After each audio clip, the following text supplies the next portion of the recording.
Thanks, JR. I'm starting to think I need a long night's sleep tonight to get ready. Welcome to Sprint Cup practice. This will be the first of 2 sessions that you'll see live here on Speed, as everybody is ready to roll on a very muggy day. Last night it rained, and it rained until about 4 o'clock this morning. The track got a good soaking. In fact, the World of Outlaws race on the dirt track was rained out until late this evening. They'll have that right across the street from Charlotte Motor Speedway. So now 45 minutes of practice and then a half-hour break, Darrell, and then the final practice session for the Coke 600 in warm, cloudy, but very muggy conditions. Yeah, this isn't too bad of conditions right here. The sun's not beating down on the racetrack. Could be very similar to the start of the race tomorrow night. So I like the practice schedule. Work on the car right now for early start tomorrow evening, and then later on, you know, it might be a little hotter and a little bit slicker if the sun happens to break through. But these practices right here for a 600-mile race are about as important as they get. There's so many things to look at. RPM in the engine, tuning of the engine, the jets, the car, the spark plugs, all those things that a tuner will go through. Plus, my big thing, driver comfort. Drivers got to be comfortable for 600 miles. And there's a lot of new cars here, so that even becomes more critical. So, which I think leads us right to adjustability. Well, and that's what you have to do. You know, last Saturday night in the All-Star race, we had a 4-segment race, 4 short segments. This race actually tomorrow night is 3 long segments. And you know, if your car is really good and you lead the race in that first segment, that's in daylight, you're going to have to throw major changes at it in the twilight. But where you're really going to have to get aggressive, this is where Chad Knaus and Jimmy Johnson have been so good here so many times, is making sure you make those right changes for the nighttime. And that's what they're going to go through during each practice. Just see how the car responds to some of these changes, where they kind of have that data bank built. Well, then let's go down to the most recent winner in NASCAR, Chris Devoda with the Blue Deuce. That's right, Mike. Kurt Busch coming in with tons of momentum off that All-Star win and almost a pole. Finished second quick in qualifying. He was kicking himself a little bit that he didn't get that pole. So you think everything's going well for the number 2. Well, they have no top 5s, no top 10s during the month of May. He has a handful of top 5s. They've all come in October at this track. What has he said since being out there? He just got on the radio and said the track is really fast right now. Matt Yoakum? Krista, with weather concern, this practice session takes on even greater importance for the pole sitter Ryan Newman, who's on the pole for the 600 for the 2nd straight year in the Army Chevrolet.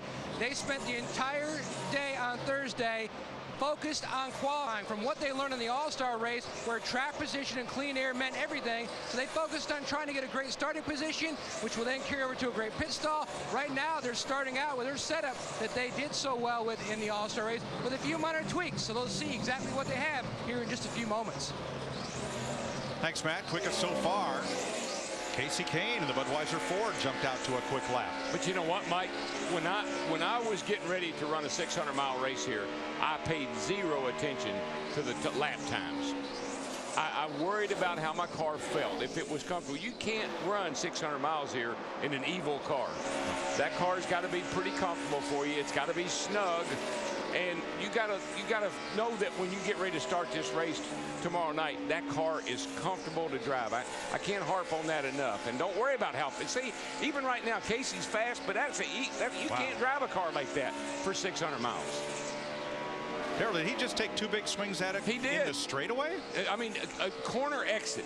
These cars are really, really bad to get loose, jump sideways on corner exit. That's why we see them hit the right rear quarter panel quite often coming off the corner.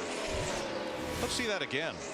But this is exactly what I'm talking about, Mike. You can get away with that in practice, but you can't have a car like that. You can't have a car like that in the race tomorrow night. I think this is what you saw, Mike. You had to take 2 swings at it.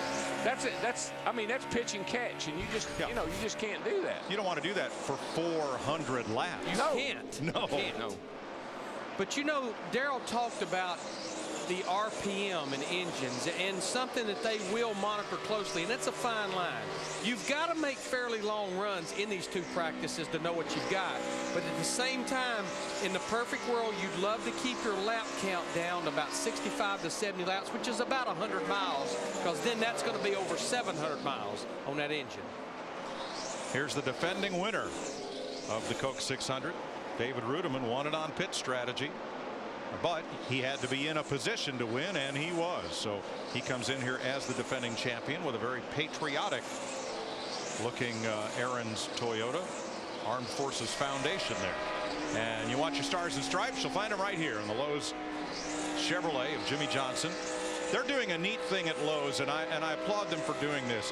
If you have been in the military and have an honorary discharge, if you're a reservist, a guardsman, active duty, just come in this weekend. They'll give you 10% off everything.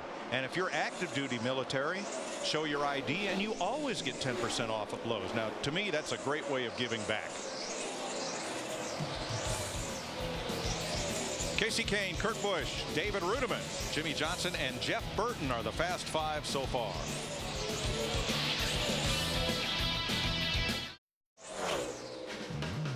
Speed's presentation of Sprint Cup practice from Charlotte is brought to you by Best Buy. This graduation, give your grad a gift card from Best Buy.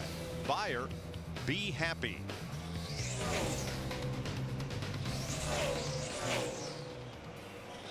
I want you to look in the lower left of the picture as Sprint brings you an inside look at what's happening now inside the NASCAR Sprint Cup Series. Watch for smoke.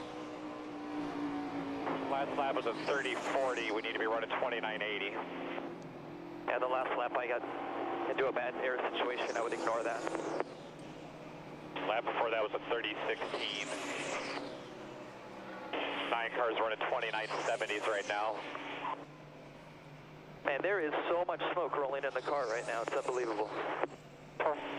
We'll get that tire sheet over there, guys. Get that right side window out when you get over there. For more NASCAR in-car audio, check out NASCAR Sprint Cup Mobile at sprint.com/speed. It sounds like it's space command control, to giving him those lap times. But what I love about those two guys, Larry, no panic. Yeah. Jimmy Johnson, the car's filling up with smoke, and he said, man, there's a lot of smoke coming in the car right now. And Chad, business.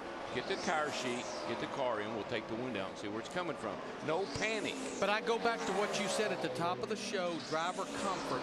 That's one of those brand new race cars, and a lot of times when you make a long run, they didn't make long runs on Thursday in qualifying practice. You make a long run with a new car, all of a sudden the floor pan with that new fresh paint from the exhaust pipe starts smoking. So this is a little bit of something you go through with a new car. Now, it looked like that smoke was rising up from the right rear area of the cockpit, but of course air moves around in there. It's a little hard to tell. But that's where the exhaust pipes go out, right in front of the right rear tire. Plus, probably this is the first time you've had the air pressure this low as well. When you lower the air pressure way down, you get a little tire rub every now and then. So just a lot of little bitty things that it could be. Mark Martin will start 11th. All 4 of the Hendrick cars with patriotic paint schemes. As Monday we celebrate America's most solemn holiday.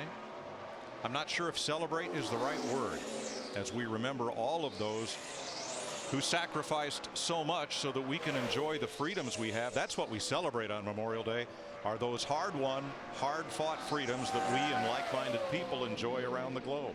We are honoring those people. Absolutely. Honoring them on a special day. Tony Stewart, you see his sponsor Office Depot, and on the back their promotion for Memorial Day weekend. If you buy a Lexmark printer at Office Depot that's over $199, they will donate one to an active serviceman or women's family to help them keep in touch with their loved ones on duty. Tony and those guys, they're still searching with this car. They're going to start 26 tomorrow night.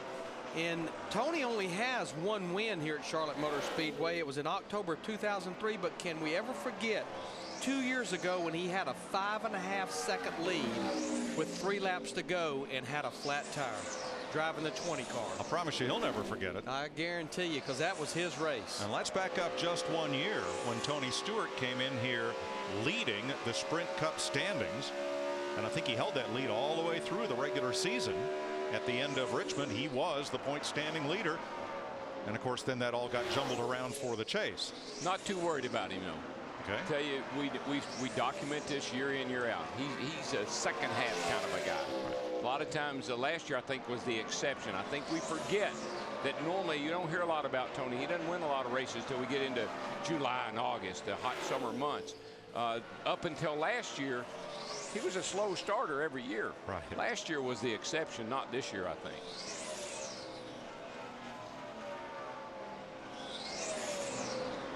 Greg Biffle was just out and back in quickly. Krista? Yeah, quick run for Greg Biffle to 16. When he had come back in on the first run, he asked where Casey was running. He really wanted to know what line Casey Kane was taking on the track. They talked about making a rear shock change. They did not do it on that last run. They will do it this time. Greg Biffle saying his car just a little bit tighter center off. Yeah, he did not complete a lap this time. Came out of the garage. There was something he did not like, so he's straight back in. Yeah, that's Greg Irwin, the crew chief up there, looking at his notes. Yeah, Greg, he's made one run of 11 laps, but you're right, Mike. He went out and came right back into the garage area. Obviously felt something, didn't feel right. Stars and stripes adorn the DuPont Chevrolet for Jeff Gordon. National Guard on the quarter panels. Good looking piece. You were saying yesterday, kind of looks like you used to decorate your bike for Memorial Day, and you put the streamers on it and put the baseball cards in the spokes and hung the flags from the handlebars and everywhere you could. And I guess this is the grown-up version of that. Yeah, so many of these cars that kind of almost all looking alike to some degree. They got all these flames and swooshes on them all running down the side, which makes an attractive car. But you know, there's a lot of them that all have that same kind of look to them. You know, you think about Jeff Gordon, 82 career wins, but that very first one was in his Coca-Cola 600 back in May of 1994. Ray Evernham made the call late in the race and changed 2 right side tires only. Back then, you didn't even think about that. That wasn't even on the radar. It wasn't even a thought. Ray did it and they won the race. Here's Carl Edwards. Now this is a backup car. Carl crashed into turn 3 during the opening practice. So did Mike Bliss. In fact, Bliss's backup car did not make the race for tomorrow night. The Scott's Grubex Fusion. So really, Carl made one run with this car of about 2 or 3 laps before practice was over, and then qualifying. So this is really important practices for this 99 car. Carl Edwards and Bob Osborne in that group. Got a great car for the Nationwide later on the race later on today. He's on the pole for that race. So they just got a little work to do here. Get this car a little happier for Carl. And you see Carl already ready for that race in his Nationwide suit and his Sprint Cup helmet. Ready to go. Now, one fellow who really needs this session would be Juan Pablo Montoya, because he only had 3 laps of practice on Thursday, 3 single lap runs. He hasn't made a long run until today, Matt. And Mike, if you look at the scoring monitor and where that 42 machine is, he's run 10 laps. He's 18th on the board. But if you talk to crew chief Brian Patty, they are very pleased by what the lap tracker shows, comparing their car lap after lap compared to the other fast cars. They're making a small spring change, which was already in the game plan before this practice session even started. Knowing what they have learned this year on the mile-and-a-half tracks, what they learned last weekend, they feel pretty confident about their package going into tomorrow's 600-miler. Well, Matt, it's a little bit tight in the center. Matt, I think this supports what Darrell was talking about. You know, we're able to look at series average, and Montoya has run 10 laps with a series average of 29.94. If you're in the 29.90s average after 10 laps, you're actually pretty sporty. Pretty fast. Casey Kane, Kurt Busch, David Rudiman are quickest. Famed Eldora Speedway is the site of Tony Stewart's annual All-Star Charity Dirt late model race, and this year Speed will give you an exclusive countdown pre-race special looking at the preparations, practice, and much more for the Prelude. Prelude to the Dream Countdown, Wednesday, June 9th, 6 p.m. Eastern, only on Speed. And contact your local cable or satellite provider to find out how to purchase the race itself and make a great donation to charity. That's my next outing, boys. Going up there for that race is one of my favorites all year long. Be here before you know it. Krista?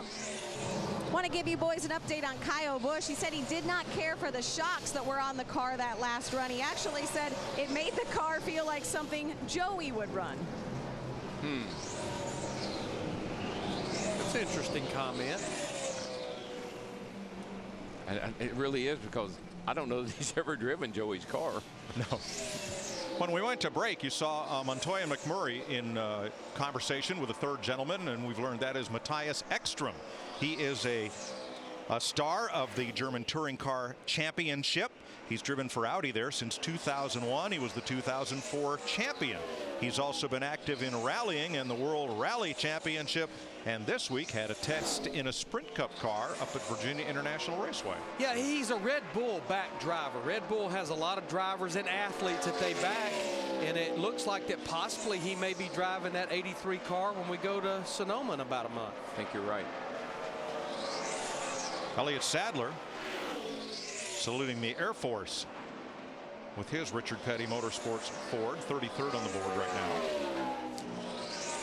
And David Reagan, 19th with a lap of 29.70. He's run 18 laps in the UPS Ford. And David is the first Sprint Cup driver to enter the Legends Million here in July at Charlotte Motor Speedway. How we ended that first run, just a little tight down into the corner, a little tight even through the middle, end up off right there. So the only thing that was better, you know, throwing out that second run, is it was a little smoother on entry. Felt like it turned a little better. David Reagan looking for comfort in that car. Here's Matt. Mike, if you're a Mark Martin fan, his team continues to make progress on the 5 car. On a previous run on the racetrack, Mark simply said, I just cannot drive it on the bottom down by the line. It's just way too loose. And then it's just free on the top as well. So they made a track bar change, and Alan Gustafson called for a right rear spring change. They put it back to where it was in the first run out, and he reported back it helped it about a third, but it still hurt it late. So they're going to make another change here on the 5, but they are making progress for Mark Martin. And you know, that's interesting, Darrell, because as we saw in the All-Star race, and we've already seen it in this practice, even saw it on Thursday, so many cars running the high groove, but Mark Martin has enough races here and enough starts. He knows you better be able to make it work on the bottom, and then you have the option of going to the top. Yeah, I think by late evening, when this race winds down tomorrow night, you'll want to be hooking that white line with that left front tire. Ryan Newman coming in 10th fastest. He starts from the pole, his accustomed position, and Joey Logano is 7th fastest in this session. Let's talk weather here for a second. Sunset tomorrow, 8:31 p.m. That should just be at about halfway, more or less, through this 600-mile race. But the temperature is really going to be the kicker. 5 p.m., 88 degrees during pre-race. By sundown, it should cool about 6 degrees to 82, and by the end of the race, around 10 p.m., it'll drop another 6 degrees to 76. So that's a 12-degree swing from the high when we start the race to the low when we finish. But Mike, the biggest thing will be the heat index, and the track temperature will change a whole lot more. You know, once the sun starts going down behind the grandstand, we're going to still be in daylight, but there won't be sun actually on the racetrack, and it's going to cool down a bunch. It's going to gain a lot of grip, and then when we do get into the nighttime and there's no sunlight period, we're under lights, that's where it's really going to cool down. The track's going to gain a lot of grip, and that's where we'll see the fastest laps of the race late in the race. Yeah, that's the other big difference. Full sun tomorrow afternoon. It's mostly cloudy today. 40% chance of thunder showers between 2 and 5 p.m. today. So a little different condition than what we're going to have tomorrow. That's why I'm kind of happy about track conditions right now. With the cloudy overcast, that's a good indicator of what it's going to be like tomorrow night as we transfer in from daylight to dark. National Guard Chevrolet for Dale Jr. Not happy with that. He just went out, and that's not what he was looking for. It just gets a little loose on. Yes, it does.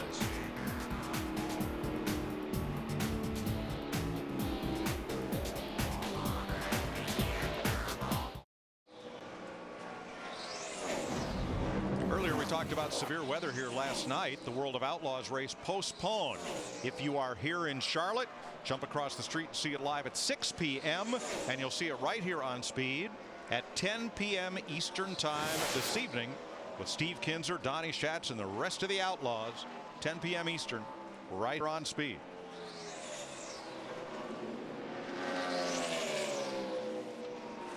Jeff Burton is 5th quickest, going out for his second run. No, his 5th run, excuse me. He's made 4 runs of 3 laps each. And let's go to the garage. And Mike, Joey Logano currently 7th on the board in the 20 Home Depot Toyota. And Larry Mack talks so often during our speed practice shows about it being a trade-off. You gain in one area, but you give up in another, and that's exactly what Joey Logano has found. They stopped it from bouncing in the center of the corner, but now it's looser on exit and much tighter in the center. So he's not really sure how much he wants to back off on what changes they just made to the 20 car. And 2 stalls away is the 88 of Dale Earnhardt Jr. They're going to go to a completely different setup. Going to re-rack for the second practice session coming up. His car loose, progressively getting looser, so they're going to try a different idea in the next practice session coming up on speed. So, Darrell, you think the 20 car has the shock package on it that the 18 didn't like? It must have. I was thinking about, you know, I think Kyle Busch did drive the 20 car at Daytona, not 2 years ago now, 2 Daytonas ago. Yep. That's the only time I can remember him being in that car. But I do think when they go do some testing that if they're both there, I think they definitely swap race cars. Probably so. Plus, they look at data. You know, they got all those shock graphs, and they kind of know what one's got, one to the other. Greg Biffle back out on track after making changes. Krista? Yeah, Mike, rear shock's the big change. That's what they had made when we talked about that he didn't go out there and make a run at all, make a lap on that second run. But since he's been out there this time around, he's actually been progressing quite nicely. The last lap that he turned, Greg Irwin came on the radio and said, real good, we're real good right there. Yeah, and he's real close to that wall too, Chris. I was watching him, and man, he is not leaving himself any room for error. You know, we had Greg Biffle on our trackside show last night. We were uptown Charlotte at Speed Street. Right now, Greg is 15th quickest. Greg's going to start in the 40th position, but Greg told us with confidence, I have a much better race car. He said, we tried something for qualifying that killed so much time of that hour-and-a-half practice, we just got way behind. A.J. Allmendinger will start 18th. And the Richard Petty Motorsports, number 43. He's 32nd on the practice chart. He's run 16 laps in this session in the Best Buy Ford. And here's Montoya, who had the most curious of practice days on Thursday. All he did was make 3 single lap runs. Never even had a look at race setup. They were just totally concentrated on winning the pole, and when it came time to run, the setup that was under the car just wasn't right for that time of day. Think about his week and a half. He had to feel covered by 0.2 of a second in practice last week on the pole. 4 cars shy of qualifying being completed. He gets washed out. He has to start in the middle of the pack. He has a good car in the showdown, makes a little bit of a misjudgment call getting into one, tears the race car up, and then you just documented what happened to him Thursday. So he's had a fast car all week long, nothing to show for it. Yeah, he just, when he made that qualifying run, I remember him plainly saying the car was just way too tight. And that kind of is what happened when the sun goes down. I think they had a car that was really fast in that early afternoon session, but when the sun went down, it tightened up, and they didn't compensate for that. The great thing about Montoya, I think, is his ability to hit the reboot button.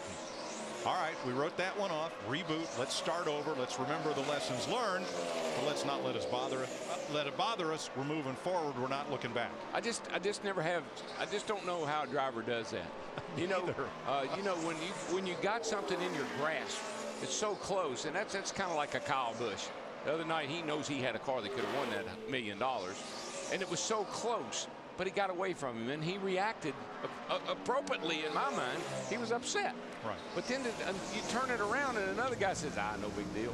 We'll just, we'll work on it. We'll be better next time. Meanwhile, the battle in print between the 2 Joe Gibbs teammates has escalated to where I think it's decimated a small forest for paper to print it on. Denny Hamlin, in his group interview with the press, said, I think the bad thing he said was Kyle's going to run real well, and then something's going to happen, and he's going to blow up, and that gets him to running real well again, but it's a repeating process. The good thing Denny Hamlin said, I thought, he said, I need Kyle Busch. I'm a much better driver on these 1.5 miles because of him. I think he's a better driver on the flat tracks because of me. We need each other. I don't remember where it was. It's a race recently. When they started side by side, it was a restart late in the race. And Denny Hamlin came on the radio. He was talking to Kyle on their team radios. okay, Kyle, am I restarting by the new Kyle or the old Kyle? Am I restarting by the bad Kyle or the good Kyle? So who knows? Only he knows, I guess. Krista. Mike, you documented that Denny Hamlin said he needs Kyle. Well, Kyle is in need of something in this practice, and right now it's a completely different setup. He told the team he is still not happy with the car, and what he said on the radio was, let's just start all over. Well, that's what they'll do. They've got about 8 minutes and then a 30-minute break, and then it's final practice coming up. You better be right or close by then. Reminds me a little of the Maris Mantle home run race. You know, they were friends, they got along, but they needed to beat each other. They needed each other.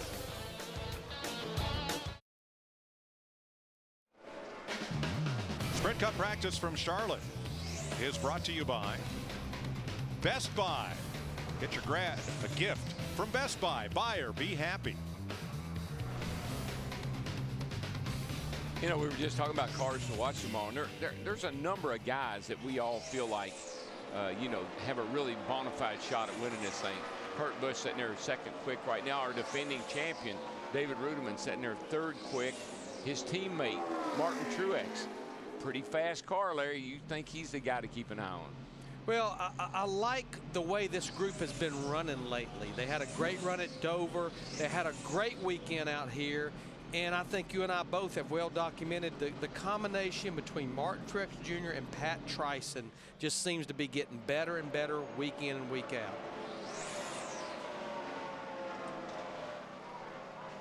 A little bit of debrief. New crew chief this week for Regan Smith, Pete Rondo, native of Maine and the NASCAR North and the pass circuit up there. Has taken over the controls of the 78 team for Regan Smith. They had a decent run in qualifying. Yeah, Pete had been up there at Richard Petty Motorsports for a couple of years and actually went to work out in Denver, Colorado for the 78 team during the offseason as the car chief, and then he's promoted now to the crew chief. We've been watching Greg Biffle go around, and why or how there is still right side paint on that car, I don't know. Now he goes to the bottom for the first time. No, but here's what he's doing, and I watch, and Greg Irwin's been telling him, he runs as high as you can possibly run a couple of laps. I mean, higher than anybody here, almost scraping the wall, just like you said. But then he drops it down to the bottom like you see him doing here and runs a couple of laps. So I think they're really looking at lap times and what works the best and what the car needs to be able to do, whichever way he decides he wants to go. Okay. Let's go down the garage and Krista.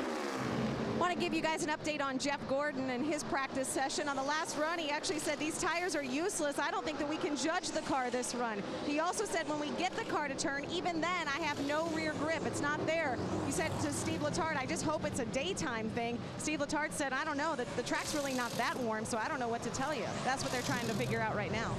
Well, Jeff's run 28 laps, and he's been out 3 times, and you get a feeling that this was probably a set of tires that they put a few laps on Thursday. So it's lap number on the tires and also number of cycles that you do have to keep a close watch on. Larry, I've been yesterday or Thursday when they practiced and qualified, Jeff was really slow for most of that practice. They tuned him up for qualifying. He qualified 15th, which is not great for him when you think about this is a track where he sat on the pole a number of times. And right now he's 11th quick. That's about as good as that car has been. Yeah. So they haven't corralled whatever they need for that thing yet to make that car as fast as he'd like for it to be. Did you like that change across the front? Bill Elliott, 38th on the speed chart right now. And let's check with Matt.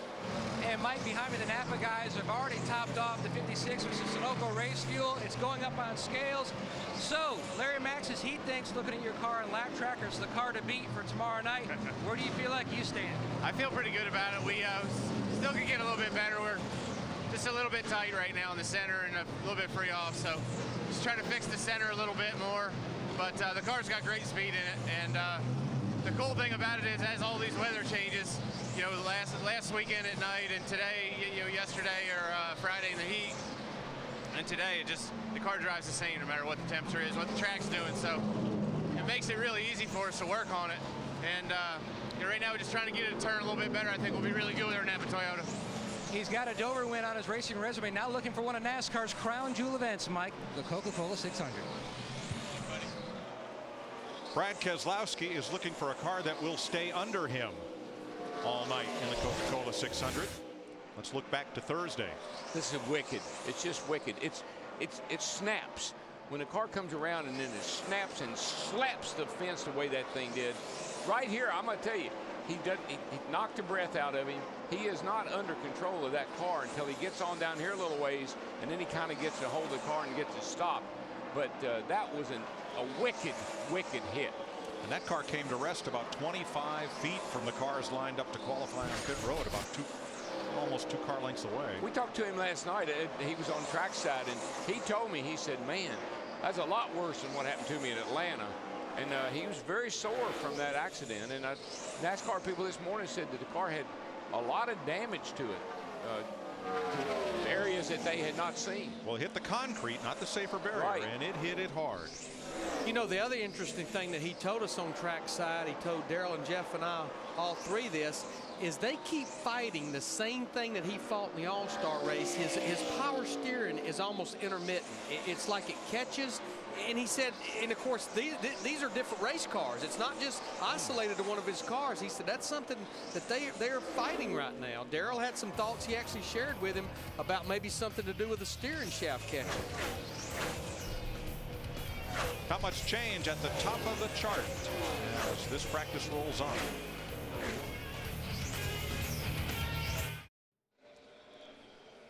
Casey Kane tops the practice chart here in Charlotte. Kurt Busch, David Rudiman, Jimmy Johnson, and Jeff Burton are the top 5, as this first of 2 practices today is pretty near to a close. That's a pretty near. Krista?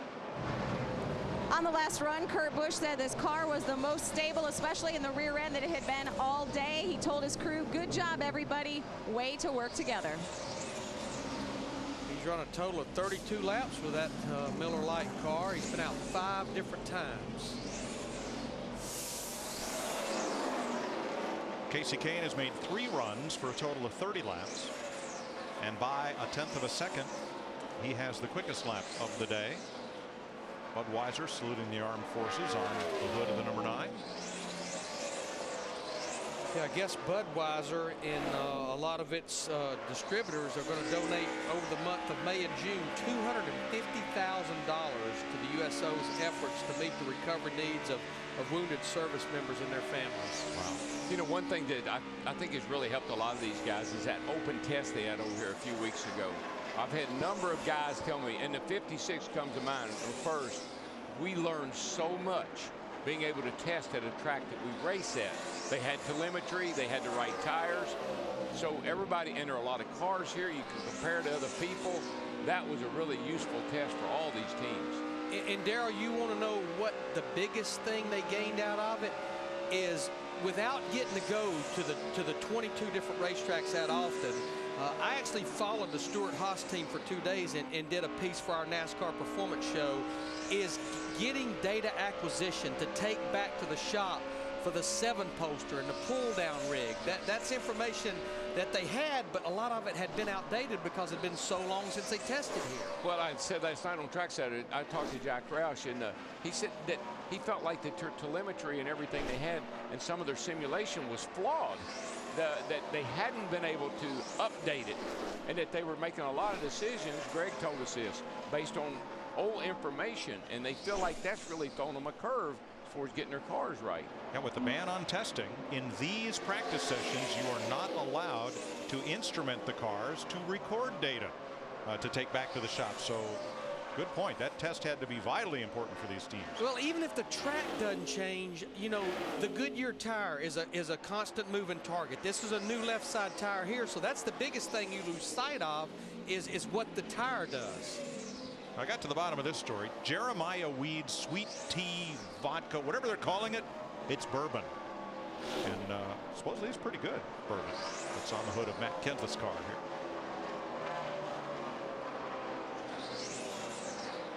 Matt right now has run only a total of 18 laps in this 17 car. He's 17th quickest.